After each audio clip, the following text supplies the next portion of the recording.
Hai listeners, semoga keberuntungan selalu menyertai kalian semua. Balik lagi bersama Mimin di sini. Kali ini kita akan melanjutkan kisah Dokter Racun. Biar kalian gak penasaran dengan lanjutan kisahnya, yuk langsung saja menuju ke videonya.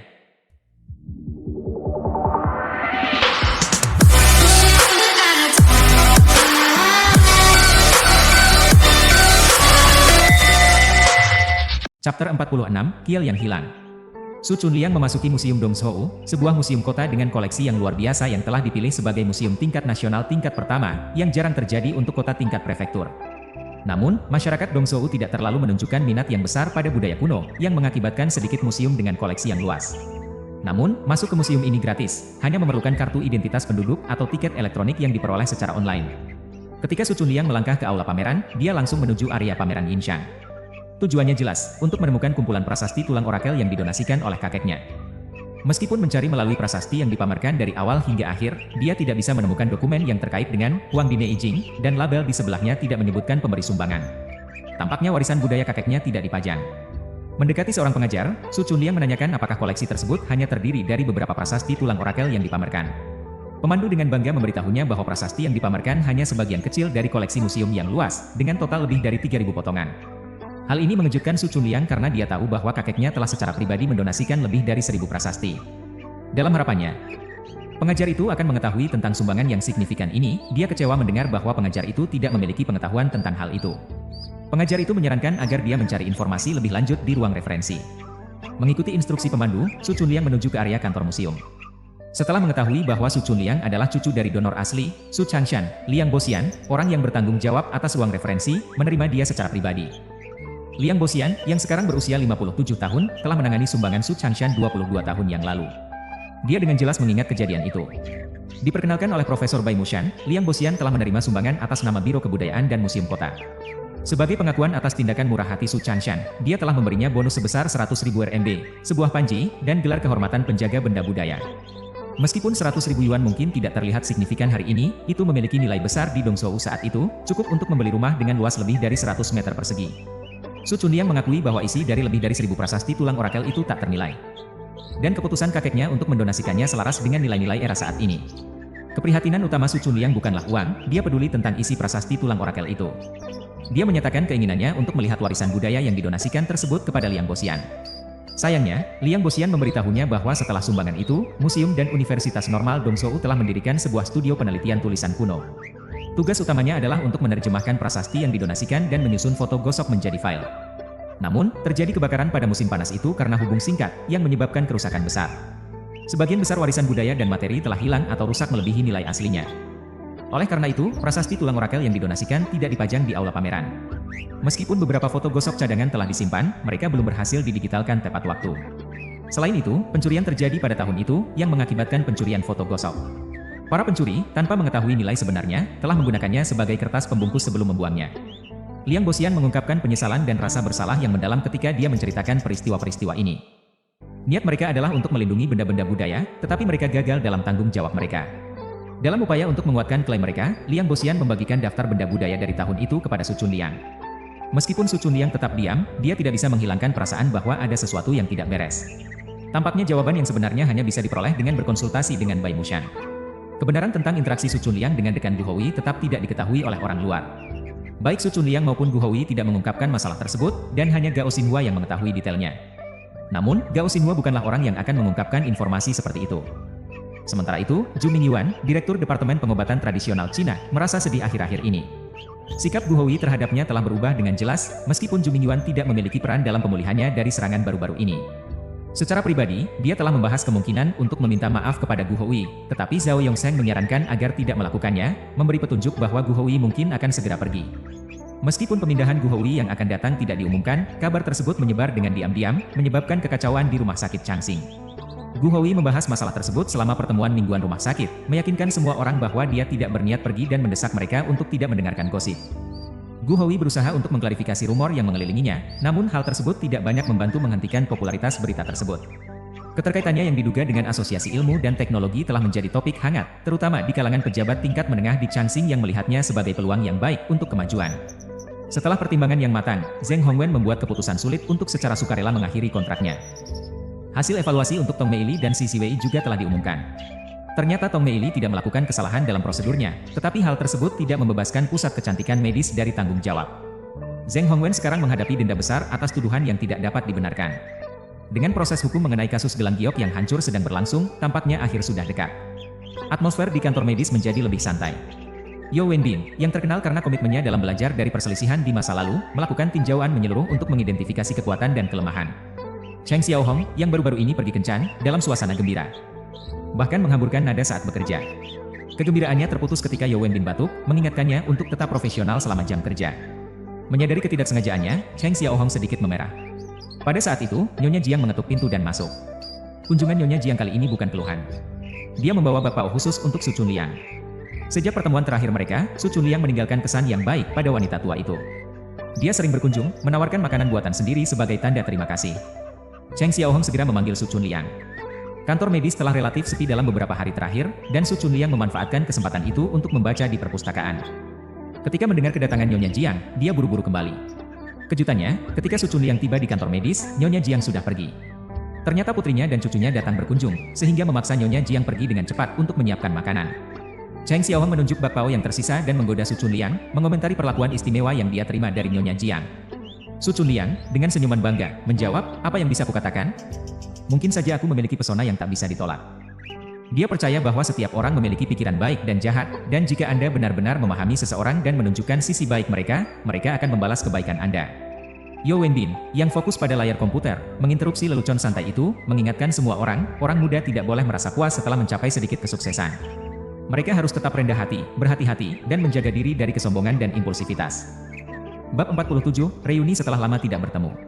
Su Chunliang berdiri di dalam toko roti yang ramai, dengan hati-hati memilih 2 roti segar yang baru dipanggang.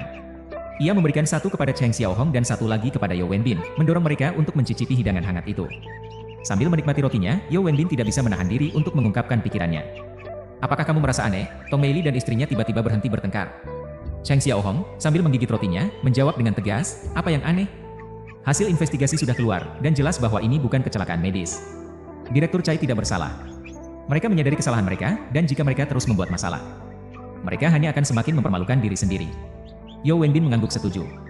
Meskipun bukan kecelakaan medis, tindakan Tong Meili dan istrinya telah berdampak negatif pada Chansing.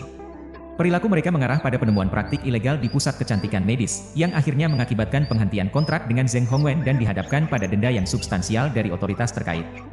Kehilangan reputasi dan properti sangat signifikan. Tong Meili dan istrinya efektif mengakhiri karir kepemimpinan dengan Gu Houyi di Chansing. Cheng Xiaohong melanjutkan, "Direktur Yo, ada rumor yang beredar bahwa Gu yang terhormat akan pergi ke Komisi Sains dan Teknologi. Apakah ada kebenaran di dalamnya?" Yeo Wenbin melirik Su Chunliang dan menjawab, "Nona muda, mari kita tidak ikut dalam gosip. Gu yang terhormat kita telah membantah rumor tersebut, bukan?" Dia mengakui keberadaan Su Chunliang dan mencatat bahwa Cheng Xiaohong tidak sehati-hati Su Chunliang dalam mengajukan pertanyaan yang tidak pantas. Yeo Wenbin memiliki pertemuan sore untuk dihadiri, jadi dia mengumpulkan barang-barangnya dan bersiap untuk pergi. Namun, sebelum dia bisa keluar, rekannya yang lama, Zheng Peian, masuk ke ruangan. Zheng Peian telah ditugaskan ke rumah sakit Chansing bersama-sama dengan Yeo Wenbin, bekerja di Departemen Pengobatan Tradisional Tiongkok. Tidak seperti Yeo Wenbin, yang mendedikasikan dirinya sepenuhnya pada pekerjaannya di Chansing, Zheng Peian lebih gelisah. Dia telah mengejar berbagai usaha bisnis sepanjang hidupnya, termasuk membuka restoran, menjual mesin ayunan, dan bahkan terlibat dalam peminjaman. Namun, kurangnya keahlian bisnis menghalangi dia untuk mencapai hasil yang signifikan di bidang apapun. 10 tahun yang lalu, Zheng Peian kehilangan ratusan ribu uang yang susah payah didapatnya karena skema peminjaman. Belajar dari pengalaman pahit ini, dia mengambil cuti tanpa gaji dan berkelana ke selatan untuk membuka klinik pengobatan tradisional Tiongkok. Selama waktu ini, dia jarang kembali ke Chansing dan memiliki kontak minimal dengan rekannya. Meskipun masuk ke rumah sakit pada tahun yang sama dan bahkan berbagi asrama di masa muda mereka, Yeo Wenbin dan Zheng Peian jarang berinteraksi. Hubungan mereka hanya bisa digambarkan sebagai biasa. Yeo Wenbin benar-benar terkejut melihat Zheng Peian dan bertanya, "Lama, apa yang membawamu kemari?" Zheng Peian, agak kaget, menjawab, "Kenapa aku tidak bisa datang? Aku masih karyawan rumah sakit Chansing." Tiba-tiba, Yeo Wenbin ingat pertemuan mingguan di rumah sakit di mana Gu Houyi telah mengeluarkan perintah. Semua karyawan yang sedang cuti panjang atau ditangguhkan tanpa gaji diharuskan melaporkan kembali ke rumah sakit dalam waktu seminggu untuk pemeriksaan fisik yang terpadu dan menandatangani perjanjian baru. Perintah ini adalah hasil dari laporan yang menunjukkan bahwa Gu Houyi telah memberikan fasilitas kepada beberapa karyawan tertentu. Banyak anggota staf rumah sakit Chansing yang mendapatkan keuntungan dari rumah sakit sambil secara bersamaan terlibat dalam bisnis di luar untuk mendapatkan penghasilan tambahan. Beberapa bahkan telah mengumpulkan kekayaan yang cukup besar. Melirik jam tangan Rolex emas yang menghiasi pergelangan tangan Zheng Peian, Yeo Wenbin tidak bisa tidak bertanya-tanya bagaimana orang ini berhasil mengumpulkan kekayaan seperti itu selama 10 tahun cuti. Aku tidak pernah melihatmu semua tahun ini. Di mana kamu mendadak kaya? Zheng Peian tersenyum dan menjawab, mendadak kaya? Aku bekerja keras untuk mencari nafkah. Jika aku sukses, aku akan mengundurkan diri sudah lama dan kembali bekerja di bawah Gu yang lama. Lalu dia melemparkan sebatang rokok ke arah Su Chunliang, tanpa menyadari bahwa Su Chunliang tidak merokok. Su Chunliang, sebagai tanggapannya, memberikan rokok itu kembali kepadanya, menunjukkan ketidakminatannya. Meskipun Su Chunliang merasa familiar dengan Zheng Peian, dia tidak bisa mengingat di mana mereka pernah bertemu sebelumnya. Zheng Peian melihat Su Chunliang yang muda dan menghela nafas, aku sudah pergi begitu lama sehingga aku tidak mengenal orang-orang muda ini lagi. Dengan cepat, Yeo Wenbin memperkenalkan dua anggota baru di departemen mereka. Ini Su Chunliang, dan ini Cheng Xiaohong.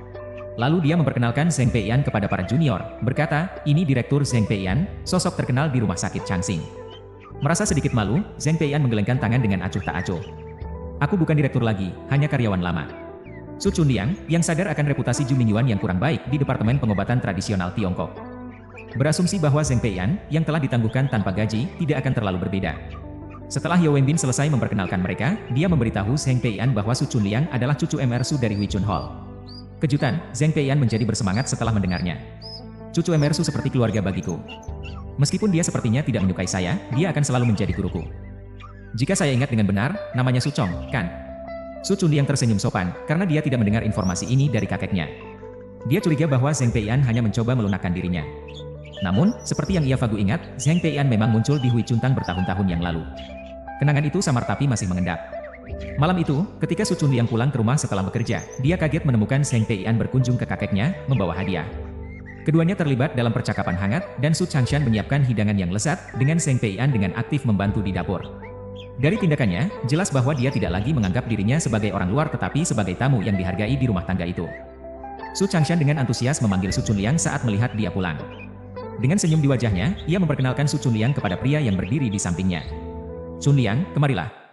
Biarkan aku memperkenalkanmu kepada Paman Zheng. Zheng Peian dan Su Chunliang saling tertawa, mengenang pertemuan mereka di rumah sakit pada hari itu. Su Chunliang dengan penuh kasih menyebut Zheng Peian sebagai Paman Zheng. Su Changshan memerintahkan Su Chunliang untuk mengganti pakaiannya sebelum mereka semua turun ke bawah untuk makan bersama. Su Changshan telah memilih untuk menghibur Zheng Peian di halaman kecil yang tertata rapi. Halaman itu dihiasi dengan bunga-bunga yang indah dan tanaman obat, menciptakan pemandangan yang indah. Udara di halaman tersebut terisi dengan aroma obat yang halus yang tidak hanya menyegarkan indera tetapi juga mengusir nyamuk. Zheng Peian mengenali berbagai tanaman di halaman, termasuk Bansilian, Chongyang Wood, Jiulisiang, Chuan Shanlong, Yusu, bunga sepatu, dan arah. Dia memuji halaman kecil Emersu dan bahkan menyarankan untuk menambahkan fitur air, seperti kolam ikan, di sudut tenggara. Zheng Peian mengungkapkan niatnya untuk membawa teman-temannya, yang ahli dalam desain taman, untuk melihat-lihat. Su Changshan meminta Su Chunliang untuk mengambil 2 botol Feitian Moutai dari koleksinya. Su Chunliang, menyadari arti dari tindakan ini, mengerti bahwa Zheng Peian memiliki tempat istimewa di hati kakeknya. Sebagai balasannya, Zheng Peian memberikan hadiah yang murah hati dan mahal kepada Su Chunliang, termasuk kotak burung salwa, tanduk dudu, ginseng liar berkualitas tinggi, dan botol anggur Hunan yang diinfuskan dengan ginseng. Ketika mereka bertiga duduk, Zheng Peian mengeluarkan 10.000 yuan dan memberikannya kepada Su Chunliang sebagai tanda terima kasih. Su Changshan, dengan senyum, ikut campur, Chunliang sudah bekerja dan bukan lagi seorang anak. Tidak perlu kamu memberinya uang.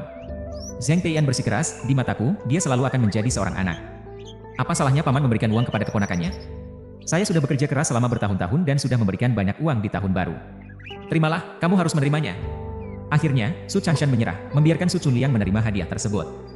Hubungan antara Zheng Peian dan Su Changshan dapat ditelusuri lebih dari 20 tahun yang lalu.